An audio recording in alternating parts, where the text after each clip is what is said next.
Hello and welcome back to Beyond the Veil background information.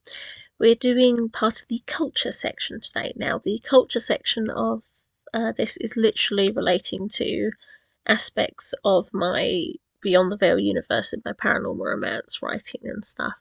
So it's literally my own thing. There are brief bits of inspiration for it, and generally when I talk about that, I will mention it.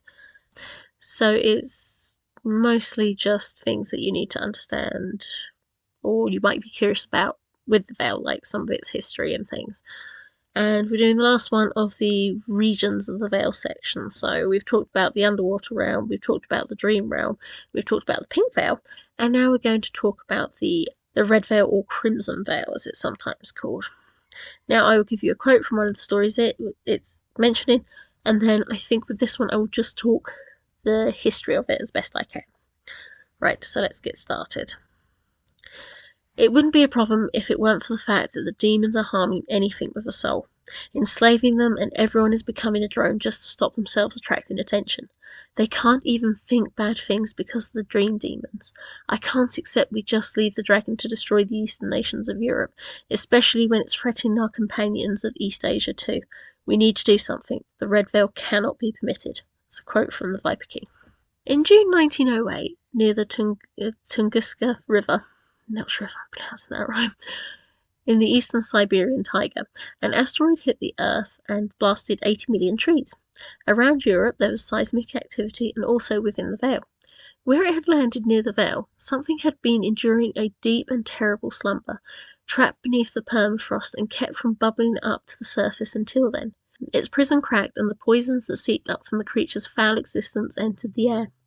In the Veil, anything that lived in the area began to get sickly. Creatures died, and others could not thrive.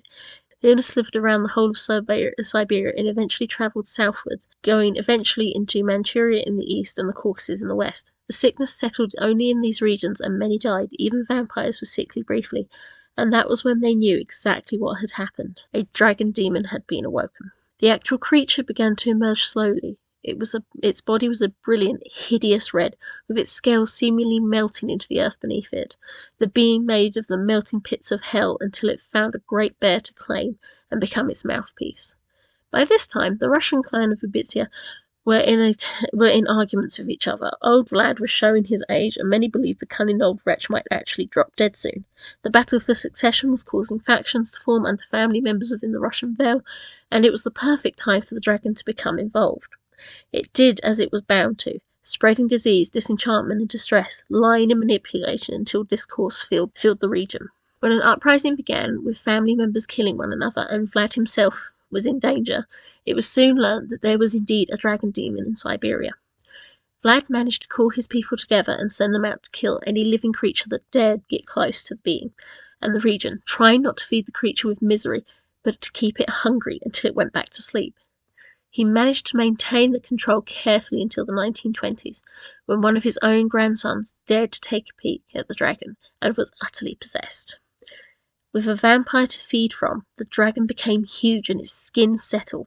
It leapt into the sky and opened out its great wings, producing a hideous red haze as it began to mark out its territory within a wave of misery and control. Where its breath landed, the air turned red and the ground erupted as demons crawled out, ready to claim the region and its flesh for their master. Vlad's grandson returned to his grandfather and offered them all as sacrifices. But Vlad had guessed and warned his family to flee. He'd left them as they'd become infected from the grandson, and all had started to slaughter each other as their world was destroyed. The dragon, known as Kromorsky, then began to move itself through the regions, taking over anywhere that another demon did not exist to stand up to it. It brought many demon minions with it, seemingly wise enough to know it had to consolidate its territory with tyrannical measures, like in the old days, rather than let any other species think it had control. Beings fled, desperate to get away as the being flooded into the Caucasus, taking over the entire mountain set, but held back by demons allied with the Turkish and Persian vampires. The demons of the east kept it from infecting further than the stretch of the Amur River, vampires and demons even joining forces there and keeping the beast at bay. But its greatest challenge came when it poured into the vast lands of the Ukraine and met the dragon-slaying vampires there. as it took snatches of Romania and Hungary, forcing many to leave that were at risk, but others to join the Ukrainians, who were able to hold the line and keep the dragon at bay. Whilst the dragon was dealing with them, within its landscape the world it had absorbed became subjugated by demons.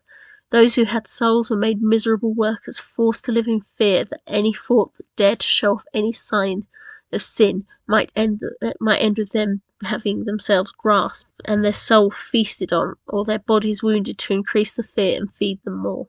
It was a terrifying place. Many stated it was no different to life in hell, and then Kromorski got larger and larger from the demons that pledged souls to it. But it could never expand further than the Czechoslovakian lands. But here, with the Ukrainians holding it to the south, along with everything else, the vampire king emerged, and with him came the Iron Wolves. The Kromorski panicked, unwilling to stretch further, but as the wolves and the vampire king started sneaking into his regions and building up hope and showing mercy and charity that wounded the Kromorski, the dragon began to back off continuously. When it learnt too that its dragon demon relative that had been beaten and tricked by Malvolio, it retreated back to Siberia and got a shock. An Iron Wolf squadron had been waiting there just for him, and here the dragon was slaughtered at last, though he took the Iron Wolf with him, but was gone. The area he created, having been called the Red Vale for its hideous red sky, was collapsing. The demons tried to keep hold of it until Vlad came back with his Ukrainian companions and the remainder of his clan, as well as all the friends he had gathered to help take back the lands, especially with the help of the Balkan empires and Malvolio, not to mention the hunters from the Scandinavian Vale. They flushed out the rest of the demon, and the region was freed up. The people took a long time to heal, though the greater casualty would come in the mid-90s when the last of the demons, gathered up to have lost the powers they gained, came back to take out the Ukrainian clan of vampires, snatching who they could back to hell with them, so only a few were able to escape, but sadly it was unclear whether they'd ever return. Still, the Red Veil was gone. Thank you for listening.